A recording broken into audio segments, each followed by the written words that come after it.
Vous êtes branchés sur la radio Campus Unikin, la radio du savoir, sur 107.6 MHz, votre radio. Merci de rester fidèle à votre radio Campus Alma Mater. Nous émettons sur la 107.6 MHz à modulation de fréquence. Au sommaire de ces bulletins d'information, le professeur émérite Christian Boissier de l'Université de Paris, Panthéon-Sorbonne en France, a bénéficié d'un diplôme de doctorat honoris causa au cours d'une cérémonie organisée par l'Université de Kinshasa. C'est vendredi 22 novembre 2024. Vous suivrez les détails dans ce bulletin. Le ministre de l'économie nationale de la République démocratique du Congo, Daniel Mukoko Samba, a reçu en audience dans son cabinet de travail une délégation des entrepreneurs investisseurs égyptiens prêts à investir en République démocratique du Congo. Vous suivrez les détails dans ces bulletins.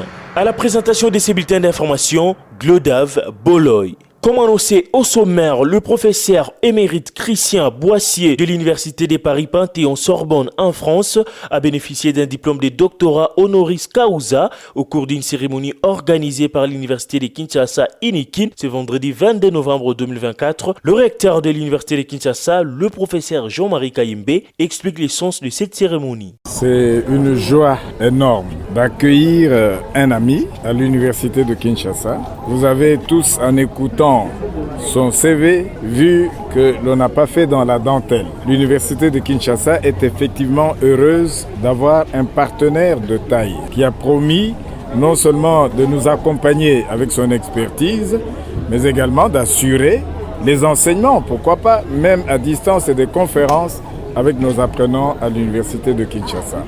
Il est ouvert, il l'a dit, et nous, la balle, nous la saisissons au bon.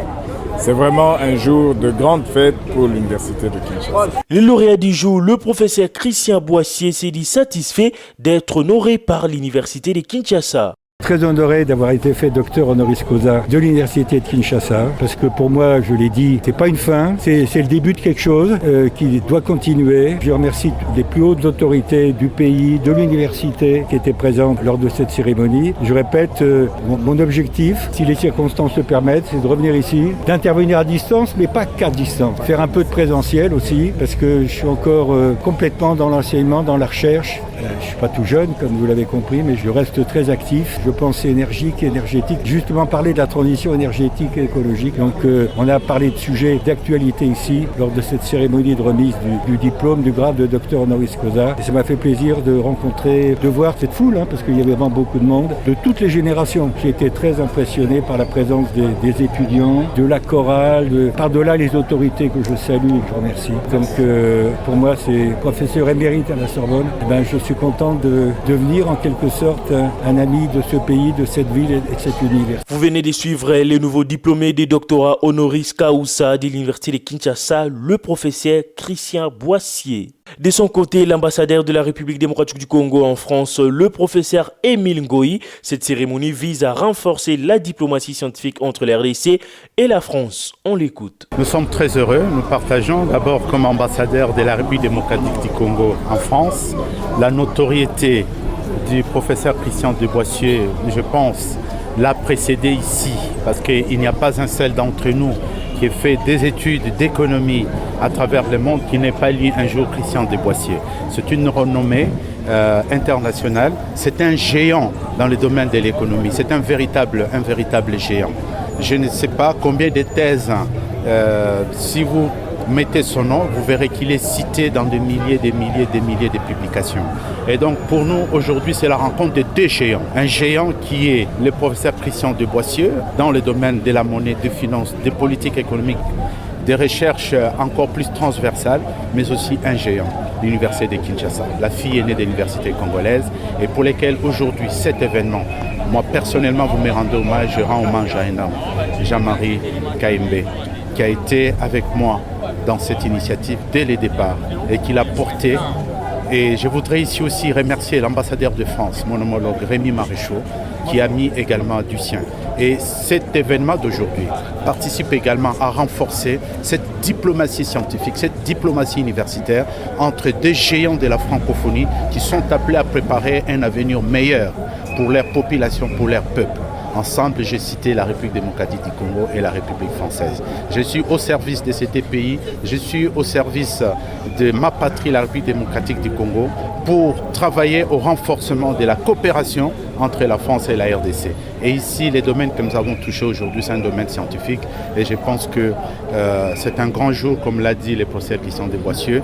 Merci à lui. Il est tombé amoureux du Congo et il va répondre la craie. Il est mérite, mais il est prêt à répondre la craie, distancielle et même en présentiel.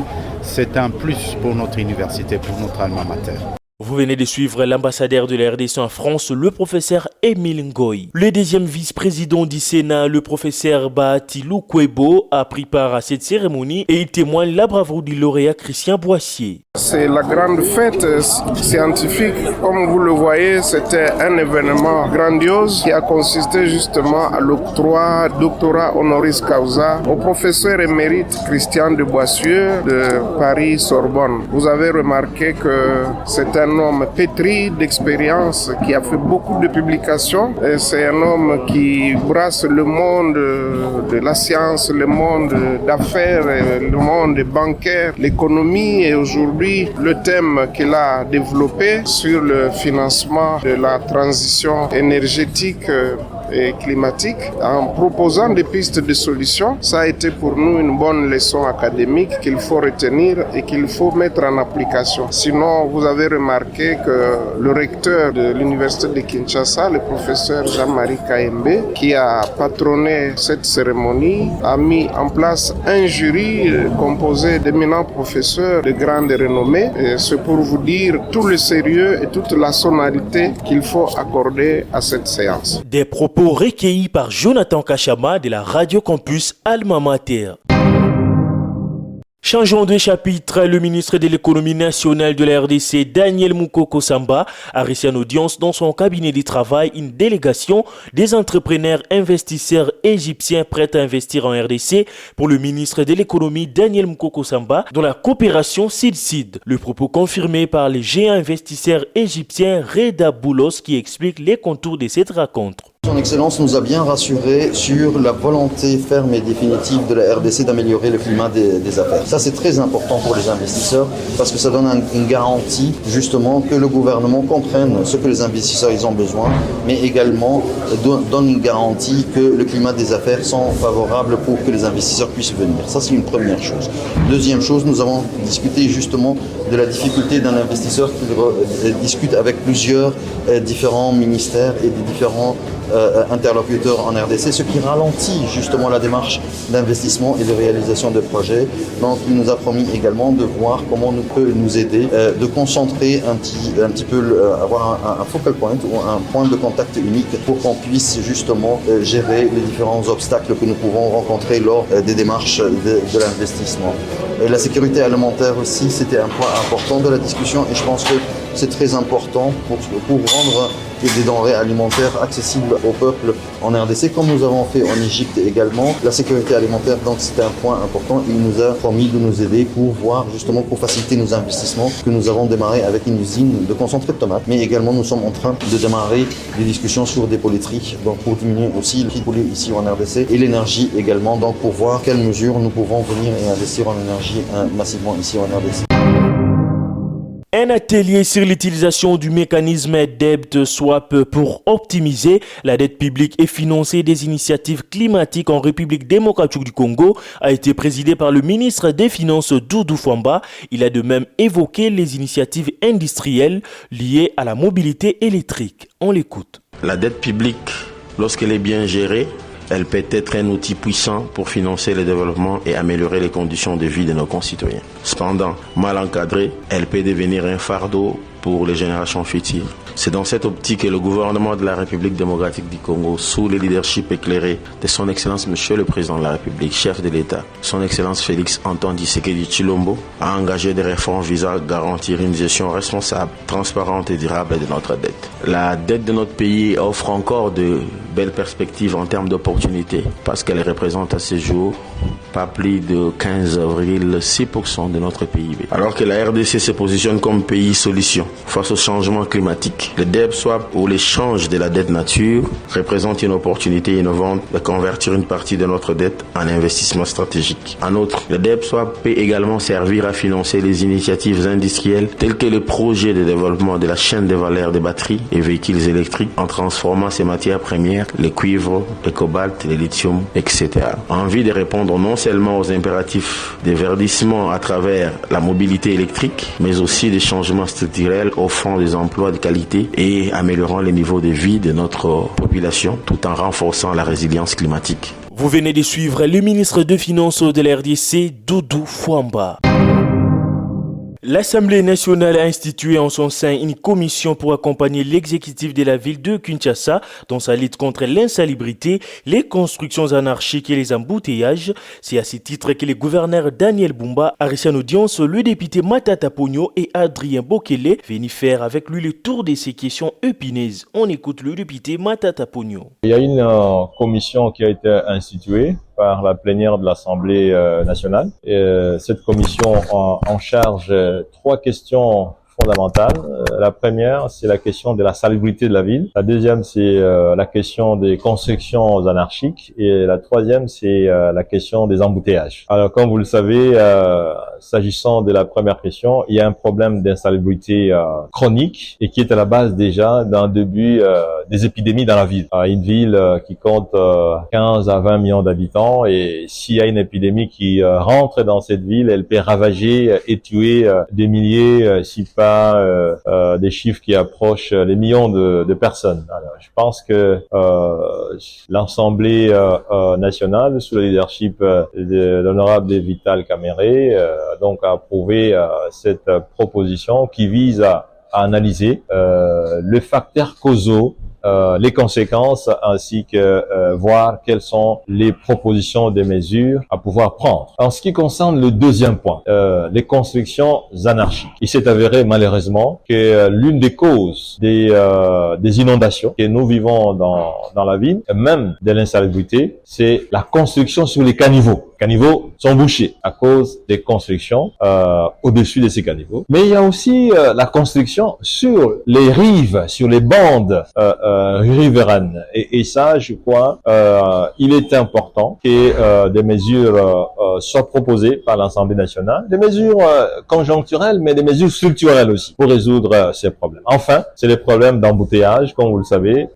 Nous sommes dans une ville où il est pratiquement difficile de se mouvoir aujourd'hui, de programmer un rendez-vous, de programmer un agenda, et on ne peut pas continuer dans cette situation qui, si nous nous prenons garde, va déboucher sur des conséquences fâcheuses. Et voilà pourquoi nous avons absolument tenu à rencontrer les gouverneurs de la ville, qui est l'autorité numéro 1 de cette ville-province, et d'échanger avec lui. Nous sommes en train d'échanger avec les membres du gouvernement, et il fallait aussi échanger avec le numéro 1 de la ville. Bouclons ces bulletins d'information. L'agence belge de développement Enabel a remis un lot important de matériel technique au ministère de la formation professionnelle de la République démocratique du Congo dans le cadre de son appui institutionnel. Gilles Odos, chef des projets appui institutionnel Enabel, explique l'importance de cette aide. Enabel, agence belge de développement, est très heureuse de mettre à disposition de votre ministère tout ce matériel informatique qui est estimé autour de 80 000 €. Comme vous le savez, l'appui institutionnel d'Enabel au ministère comprend principalement des éléments immatériels, de la formation, des ateliers, du travail sur des stratégies, des choses comme ça. Mais l'outil de travail, c'est important. C'est important pour faire du bon travail. Vous êtes sous pression, vous devez avoir des bonnes performances. Et pour ça, il faut des bons outils de travail. Et on sait aujourd'hui combien l'informatique, la digitalisation est vitale pour toute organisation humaine, en particulier pour une administration comme la vôtre. Donc on est particulièrement heureux que ce matériel soit arrivé et de le mettre à disposition de vos équipes. Et on vous encourage bien évidemment à mettre en place un plan, un système d'entretien et de suivi du matériel pour qu'il puisse servir au maximum aux objectifs du ministère. Vous l'avez compris, c'est la fin de ces bulletins d'information présentés par Glodave Boloy. Je vous rappelle le principal titre. Le professeur émérite Christian Boissier de l'Université de Paris Panthéon-Sorbonne en France a bénéficié d'un diplôme de doctorat honoris causa au cours d'une cérémonie organisée par l'Université de Kinshasa ce vendredi 22 novembre 2024. Vous avez suivi les détails dans ces bulletins. Le ministre de l'économie nationale de la République démocratique du Congo a reçu en audience dans son cabinet de travail une délégation des entrepreneurs investisseurs égyptiens prêts à investir en République démocratique du Congo. Pour le ministre de l'économie Daniel Mukoko Samba, l'Égypte est un pays champion dans la coopération Sud-Sud. Concours rédactionnel Jean-Paul Mbouya Koutoumissa, Jonathan Kachama, Divine Bala. Côté réalisation, Emmanuel Boutela. Côté technique, nous avions Sylvain Tizungu, assisté par Caleb Ovungu, sous la supervision de Lixan Kinonou. Restez branchés sur la 107.6 MHz, la radio Campus Alma Mater, la radio des hommes intelligents. Vous êtes branchés sur la radio Campus Unikin, la radio du savoir, sur 107.6 MHz, votre radio.